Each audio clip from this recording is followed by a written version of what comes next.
Good morning, स्वागत है आपका। आप देख रहे हैं फिट इंडिया का सुपर हिट बुलेटिन। मैं हूं आपके साथ श्वेता श्रीवास्तव। नमस्कार, वेरी गुड मॉर्निंग। आपके साथ मैं हूं साक्षी मिश्रा। आज गाजियाबाद के स्वर्ण जयंती पार्क में हम मौजूद हैं और यहीं से आपको देश दुनिया की तमाम बड़ी खबरें आगे बताने जा रहे हैं।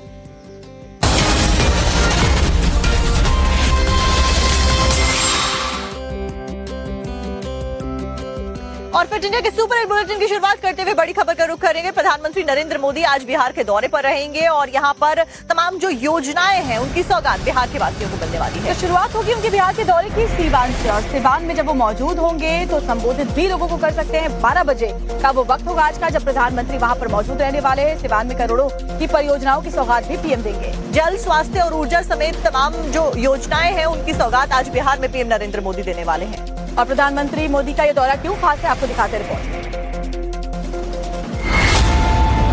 प्रधानमंत्री मोदी आज बिहार दौरे पर आ रहे हैं। इस दौरे को लेकर बिहार में उत्साह का माहौल है, क्योंकि पीएम मोदी बिहार के लिए नई सौगातें लेकर आ रहे हैं। प्रधानमंत्री इस दौरे पर वैशाली से देवरिया के बीच नई रेल लाइन परियोजना का उद्घाटन करेंगे। पटना से गोरखपुर के बीच वंदे भारत एक्सप्रेस को भी रवाना करेंगे। और सबसे अहम बात ये कि छपरा के मरहोड़ा रेल इंजन फैक्ट्री में बनी पहले निर्यात योग्य लोकोमोटिव को भी हरी झंडी दिखाएंगे। देखिए इस वीडियो को। फुटेज में दिख रहा इंजन बिहार के मरहोड़ा रेल इंजन फैक्ट्री में बना है और अब इसे विदेश यानी अफ्रीका एक्सपोर्ट किया जाएगा। तो एक तरह से इंडस्ट्रियल रिवॉल्यूशन हो रहा है और बिहार में अब लोकोमोटिव फैक्ट्री में इस तरह से इंजन्स बन के जो तैयार हो रहे हैं, अब वो विदेश की धरती तक जाएंगे।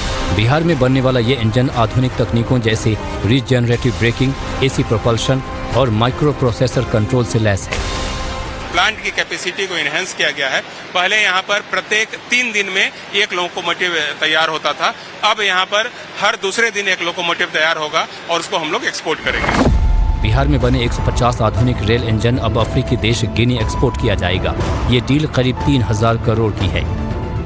मेक इन इंडिया पहल के लिए इसे बड़ी सफलता के तौर पर देखा जा रहा है।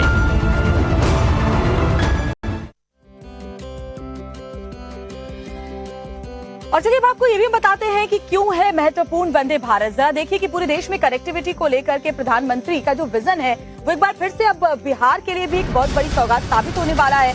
और यूपी बिहार का सफर करने वालों के लिए वाकई ये गुड न्यूज है। बड़ी तादाद में लोग यूपी से बिहार सफर करते हैं और इसीलिए इस वंदे भारत को चलाया जा रहा है। शुरुआती दौर में आपको बता दें कि स्पेशल वंदे भारत ट्रेन के तौर पर इस ट्रेन को चलाया जाएगा और उसके बाद में रेगुलरली ये ट्रेन चलती हुई नजर आने वाली है। तो प्रधानमंत्री मोदी आज वंदे भारत ट्रेन को हरी झंडी दिखाएंगे। गोरखपुर से ये पाटलिपुत्र तक जाएगी। यूपी के 3 और बिहार के 8 स्टेशन पर इसका पड़ाव होगा।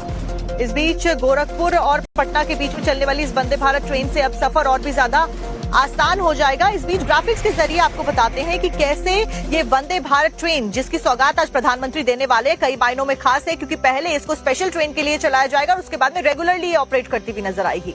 तो जो यूपी से बिहार जाने वाले यात्री हैं उनके लिए वाकई ये बहुत बड़ी सौगात होने जा रही है, क्योंकि वंदे भारत आप जानते हैं कि उसकी जो क्वालिटी है, उसकी जो स्पीड है, ये सब कुछ अनमैचेबल है। और इसके बारे में जानकारी दें तो गोरखपुर से पाटलिपुत्र चलेगी। हफ्ते में 6 दिन वंदे भारत का सफर होगा और शनिवार के शनिवार वंदे भारत ट्रेन नहीं चलेगी। गोरखपुर और पटना के बीच में ट्रेन चलने वाली है। गोरखपुर से सुबह 5:40 पर ये रवाना होगी, वहीं दोपहर 12:45 पर पाटलिपुत्र के लिए पहुंच जाएगी वहां पर। इसके अलावा दोपहर 3:30 बजे पाटलिपुत्र से वापसी होगी और रात 10:30 बजे गोरखपुर पहुंचेगी ये ट्रेन। वंदे भारत से 7 घंटे में ही ये सफर पूरा हो जाएगा, यानी कि कम समय में ज्यादा सफर आप तय कर पाएंगे और आपकी यात्रा बहुत ज्यादा कंफर्टेबल होने वाली है। यूपी के 3 और बिहार के 8 स्टेशन पर इस ट्रेन का ठहराव होने वाला है, यानी कि जो ट्रेन है उसका स्टॉपेज होने वाला है।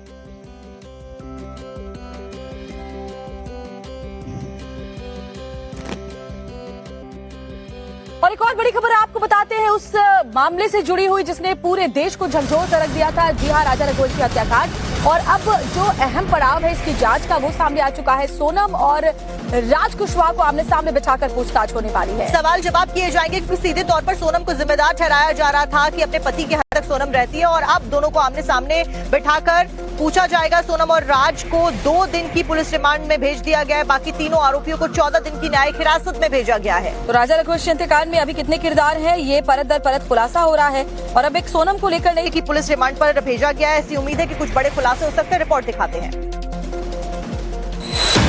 और राज को आमने सामने बिठाकर पूछताछ कर सकती है। कोर्ट ने सोनम और राज को 2 दिन की पुलिस रिमांड दी है, जबकि बाकी तीनों आरोपी आकाश राजपूत, विशाल सिंह चौहान और आनंद को 14 दिनों की न्यायिक हिरासत में भेज दिया गया है। जैसे जैसे राजा हत्याकांड की पड़ताल बढ़ती जा रही है, वैसे वैसे नए नए खुलासे हो रहे हैं। अब सोनम को लेकर नया खुलासा हुआ है कि वो समलैंगिक है और 2 साल से किसी के साथ रिलेशनशिप में रह रही है। कि वो समलैंगिक है, उसको 2 साल से चल रहा था और वो जिद्दी किस्म की थी और उसको जिद एक हावी हो गई थी कि मेरे को एक करना सो करना है, चाहे इसमें कोई भी माँ बाप को भी नहीं देखा, उसने अपने परिवार को भी नहीं देखा, है ना, किसी के साथ कितनी बड़ी हानि हो सकती है भी उसने नहीं देखा। नहीं करा पाई है। राजा के भाई ने आरोपियों के नारकोटिक्स टेस्ट की मांग की है।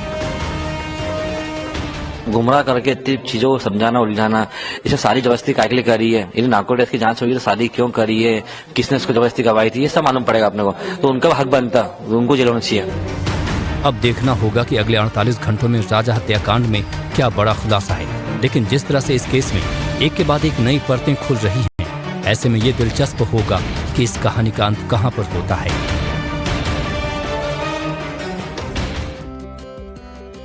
अगले साल पश्चिम बंगाल में चुनाव होने वाले हैं, लेकिन उससे पहले ही जो सियासी पारा है वो ऊपर उठता हुआ नजर आ रहा है। दीघा जगन्नाथ मंदिर में गैर हिंदुओं से प्रसाद बनाने को लेकर सियासत होने लगी है। तो बीजेपी जहां टीएमसी के ऊपर हमलावर है ये कहते हुए कि धार्मिक भावनाओं को चोट पहुंचाई जा रही है, तो वहीं टीएमसी ने भी बीजेपी पर पलटवार किया है। पश्चिम बंगाल में अब प्रसाद को लेकर सियासी संग्राम छिड़ गया है। दीघा जगन्नाथ मंदिर में गैर हिंदुओं से प्रसाद बनवाने को लेकर बीजेपी और टीएमसी आमने सामने आ गई है। बीजेपी का कहना है कि यह हिंदू समाज को तोड़ने की कोशिश की गई। इसे मिठाई समझ कर लीजिए, इसे प्रसाद मत समझिए। मैं पूरा प्रदेश का जनता को ये विनती करूंगा, ये मिठाई समझे ले लीजिए, ये प्रसाद नहीं हो सकता। तो वहीं टीएमसी नेता का कहना है कि जिन्हें प्रसाद खाना है वो खाएंगे, जिन्हें नहीं खाना है वो नहीं खाएंगे। प्रसाद के लिए वो होगा, जो श्रद्धालु है वो प्रसाद देते हैं, जो श्रद्धालु होता है वो प्रसाद देते हैं। बीजेपी जहां गैर हिंदुओं से प्रसाद बनाने को लेकर धार्मिक भावनाओं को कुचलने का आरोप लगा रही है, तो वहीं टीएमसी बीजेपी के आरोपों पर पलटवार करती दिख रही है। ऐसा लगता है कि अभी पश्चिम बंगाल में प्रसाद पर संग्राम का मुद्दा कुछ दिनों तक गरमाया रहेगा।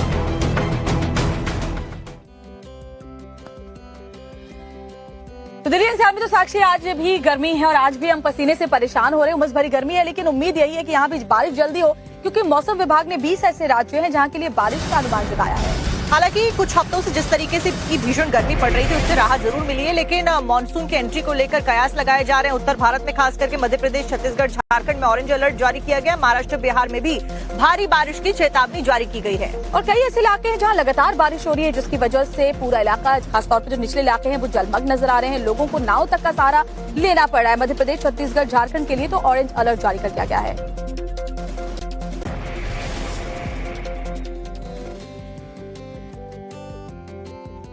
तो एक तरफ जहां श्वेता और मैं हम गर्मी कर रहे हैं यहाँ पर, तो वहीं कुछ ऐसे जगह है, कुछ ऐसे राज्य है जहाँ पर बारिश हुई और उसके बाद में लोग त्राहिमाम करने लगे हैं। चलिए आपको दिखाते देश के अलग अलग हिस्सों का हाल।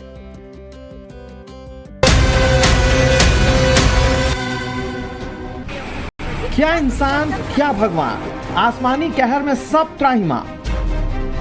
कहीं गाड़ियां बह गई, कहीं जिंदगी की जद्दोजहद, हर तरफ बेहिसाब आफत। असम से गुजरात और महाराष्ट्र से झारखंड तक मॉनसून आफत बनकर बरस रहा है। तेज आंधी तूफान के साथ भारी बारिश से आधा हिंदुस्तान पानी पानी है।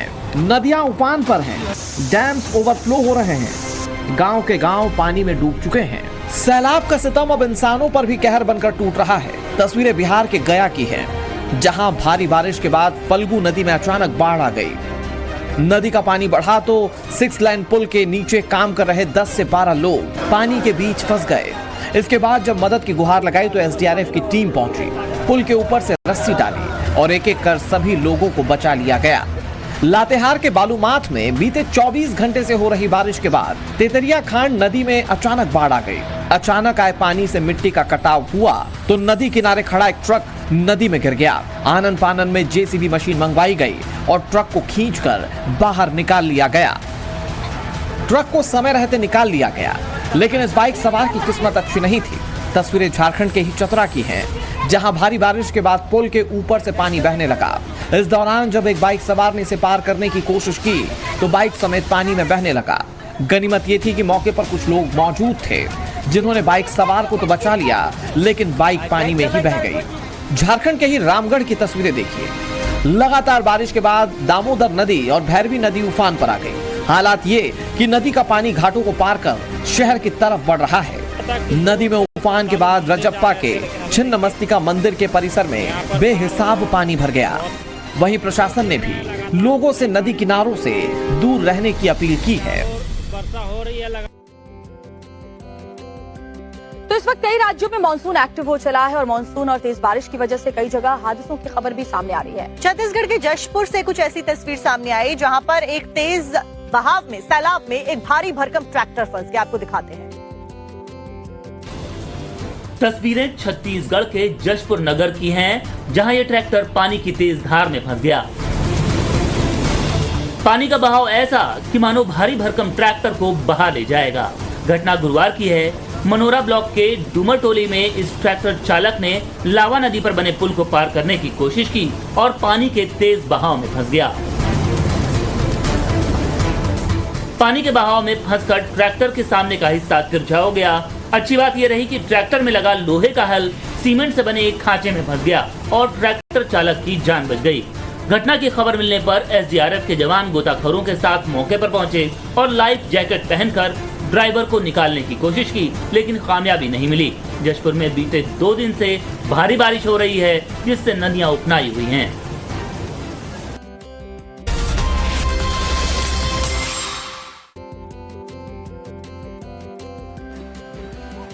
और ब्रेक के बाद एक बार फिर से आपका स्वागत है। इस बीच राजस्थान से आ रही एक खबर आपको बताएंगे, जहां पर एक महिला को पकड़ने के लिए जब पुलिस पहुंची तो महिला घूंघट में अपने आप को छिपाती हुई नजर आई। और दरअसल ये महिला कोई और नहीं, महिला के रूप में छिपा हुआ हिस्ट्री शीटर था। वही हिस्ट्री शीटर जिसे पकड़ने के लिए पुलिस पहुंची थी। क्या हाई वोल्टेज ड्रामा वहां पर हुआ है, आपको देखना चाहिए। हिस्ट्री शीटर बदमाश ने पहना साड़ी ब्लाउज, हाथ पैरों पर वैक्स करवाए, गले में मंगलसूत्र पहना। पुलिस जब उसके घर पहुंची तो घूंघट चढ़ाकर बोला दयाशंकर घर पर नहीं है। लेकिन पुलिस ने इस फरार हिस्ट्री शीटर अपराधी को बेहद फिल्मी अंदाज में गिरफ्तार कर लिया। आरोपी का नाम दयाशंकर चावरिया है।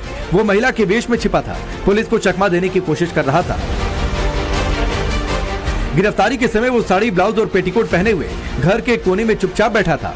इशारों में खुद को दयाशंकर नहीं होने का नाटक कर रहा था। लेकिन पुलिस को पहले ही मुखबिरों से सूचना मिल चुकी थी। पुलिस उसकी चालाकी तुरंत भाप गई और उसे मौके पर ही गिरफ्तार कर लिया। हैरान करने वाली ये पूरी घटना सीसीटीवी कैमरे में कैद हो गई। वीडियो में साफ देखा जा सकता है कि कैसे आरोपी ने महिला बनकर पुलिस को गुमराह करने की कोशिश की। गिरफ्तारी का ये वीडियो सोशल मीडिया पर तेजी से वायरल है। वीडियो राजस्थान के जोधपुर का है।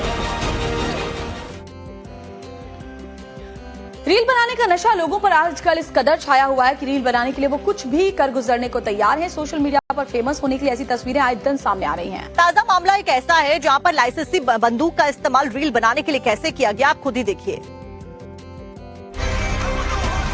वायरल वीडियो में एक लड़का लड़की का हाथ पकड़कर उसे बंदूक थमाता है और फायरिंग करवाता है। वीडियो में कुछ लोग पीछे से हंसते हैं और जोश में दिखाई दे रहे हैं। फायरिंग किसी खुशी के मौके पर नहीं की गई, सिर्फ और सिर्फ सोशल मीडिया पर रील बनाने के लिए फायरिंग की गई। फायरिंग का ये मामला पीलीभीत के खाड़ीपुर चौखड़िया गांव का है। पुलिस का कहना है कि कानूनन लाइसेंसी हथियार का उपयोग केवल आत्मरक्षा के लिए किया जा सकता है। लाइसेंसी हथियार के दुरुपयोग की स्थिति में लाइसेंस रद्द किया जा सकता है। पुलिस युवक की पहचान कर रही है। उन्होंने कहा है कि कानून के मुताबिक उस पर कार्रवाई होगी।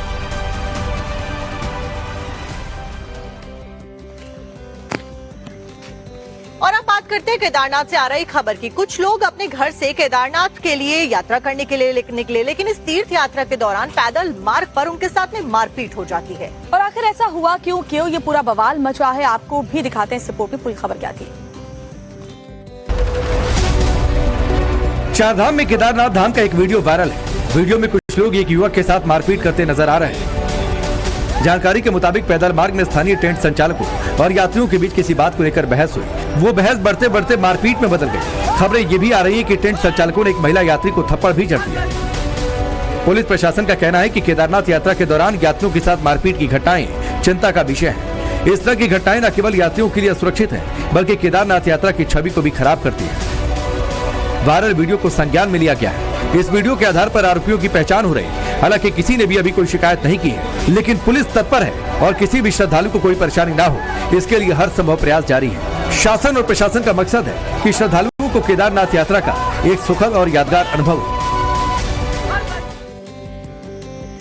यूपी में खेती के लिए पानी की जरूरत होती है और किसानों का पानी के लिए ही मांग करने का एक वीडियो सामने आया है, लेकिन सरकार पानी मुहैया कराने के लिए तमाम कोशिशें कर रही है, लेकिन सरकार का ही विरोध हो रहा है राजस्थान में। तो क्यों बोरिंग कराने से डर रहे हैं ये किसान और क्यों ट्रैक्टर मार्च निकाल कर कलेक्ट्रेट का घेराव कर रहे हैं, दिखाते हैं आपको रिपोर्ट में। राजस्थान के अलवर में सिलिसेड़ झील को बचाने के लिए हजारों किसान सड़कों पर हैं। सिलिसेड़ झील से 35 बोरिंग लगाकर अलवर शहर तक पानी लाने की योजना का किसान विरोध कर रहे हैं। इसी कड़ी में गुरुवार को करीब 40 गांवों के किसानों ने ट्रैक्टर रैली निकाली। इस रैली में करीब 500 से ज्यादा ट्रैक्टर शामिल थे।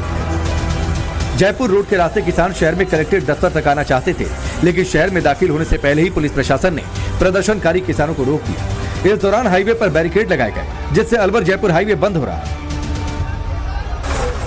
अलवर में पानी की कमी को देखते हुए सरकार ने सिलिसेड़ झील के आसपास क्षेत्र में ट्यूबवेल खोदकर शहर में पानी सप्लाई करने की योजना तैयार की है और बजट भी जारी किया, लेकिन जैसे ही प्रशासन की बोरिंग मशीन खुदाई के लिए पहुंची तो स्थानीय लोगों ने विरोध प्रदर्शन शुरू कर दिया। बोरिंग नहीं होनी थी। बीते 20 दिनों से किसान सिलिसेड़ क्षेत्र में धरना दे रहे हैं। इसी कड़ी में बड़ी संख्या में किसान गुरुवार को ट्रैक्टर ट्रॉली लेकर शहर की तरफ कूच कर गए। इस दौरान 500 से ज्यादा ट्रैक्टर में किसान मौजूद थे। किसानों का कहना है कि बोरिंग से उनके क्षेत्र का पानी पूरी तरह से सूख जाएगा और वो परेशान होते रहे।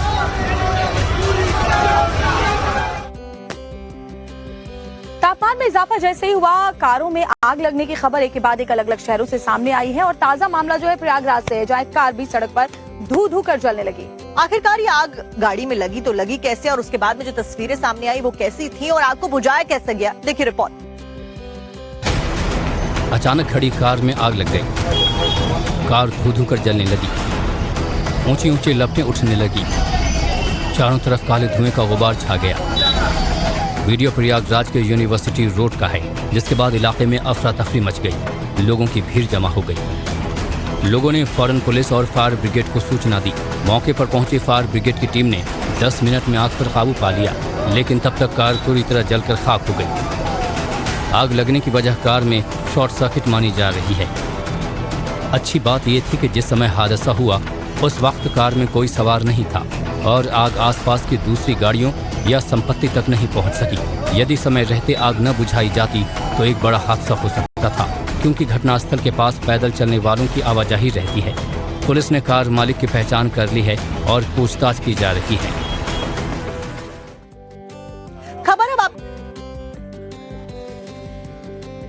और चलिए अब आगे बढ़ते हुए अगली खबर का रुख कर लेते हैं, जो कि सतारा से सामने आई है। बिल्कुल, सतारा की खबर हम आपको बताएंगे, जहां बारिश के साइड इफेक्ट का ये मामला सामने आया है महाराष्ट्र के सतारा से, जहां लगातार बारिश की वजह से पुल बह गया। दरअसल यहाँ पर 2 गांव का जो संपर्क था और भी कई सारे जो गांव थे जो इंटरकनेक्टेड थे, उनका संपर्क इस पुल टूटने की वजह से टूट गया है। साथ साथ में लोगों का गुस्सा बहुत भड़क गया है, आवाजाही के ऊपर असर पड़ा है। आपको डिटेल्स रिपोर्ट में दिखाते हैं।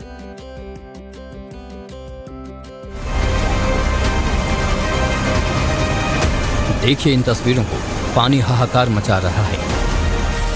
लगातार हो रही बारिश की वजह से कई जगहों पर झरने जैसा नजारा है। धार की इस रफ्तार को देखिए, ऐसा लग रहा है जैसे सब कुछ बहा ले जाने को आतुर है। बाढ़ और बारिश की ये तस्वीरें महाराष्ट्र के सतारा जिले की हैं, जहां कई दिनों से लगातार हो रही बारिश का अब साइड इफेक्ट सामने आने लगा है। इस भारी बारिश में ये पुल बह गया है। बता दें कि ये पुल सतारा के गोगवे और एरने के बीच बन रहा था, लेकिन अब ये भारी बारिश और ठेकेदार की लापरवाही की भेंट चढ़ गया है। इस पुल के बह जाने से कई इलाकों का संपर्क टूट गया है। लोगों को भारी परेशानी का सामना करना पड़ रहा है। जो सड़कें और पुल पहले से थे वो पानी में डूब चुके हैं, जिससे जनजीवन अस्त व्यस्त हो चुका है। बता दें कि महाराष्ट्र के कई इलाकों में इन दिनों जोरदार बारिश हो रही है, जिससे बाढ़ जैसी स्थिति बन गई है। खबर आपको मंडी से बताते हैं, जहां पर एक किसान अपनी फसल बचाने के लिए गया था, लेकिन आखिरकार ऐसा क्या हुआ जो उसने अपनी फसल को ही मिट्टी में मिला दिया। और सोचिए, इस रिपोर्ट को आप भी देखिए, सिर्फ 1 मिनट की रिपोर्ट है, लेकिन इसे देखकर आप सोचने पर मजबूर हो जाएंगे कि बिहार के इस किसान को क्यों अपनी फसल मिट्टी में मिलानी पड़ी। परवल का ढेर लगा है और एक शख्स उस पर लाठी मार रहा है। बाकी बहुत सारे लोग खड़े होकर तमाशा देख रहे हैं और वीडियो बना रहे हैं। तस्वीरें बिहार के भागलपुर जिले की है, जहां किसान जब मंडी में परवल बेचने पहुंचा तो प्रति किलोग्राम कीमत 1 रुपए या 2 रुपए मिल रहा था, जिससे नाराज होकर किसानों ने सभी परवल को मंडी में ही जमीन पर पलट दिया और उसके बाद उसे लाठी से फोड़ना शुरू कर दिया। सोशल मीडिया पर लोग सवाल उठा रहे हैं कि किसान आखिर करे तो क्या करे, आंदोलन करे तो पुलिस उठा ले जाएगी, ज्ञापन दे तो बाबू कचरे में डाल देगा, नेता से बोलें तो जुमला मिलेगा। कुछ लोग सिस्टम पर सवाल उठा रहे हैं तो कुछ लोग किसानों को आत्मनिर्भर बनने की सलाह दे रहे हैं।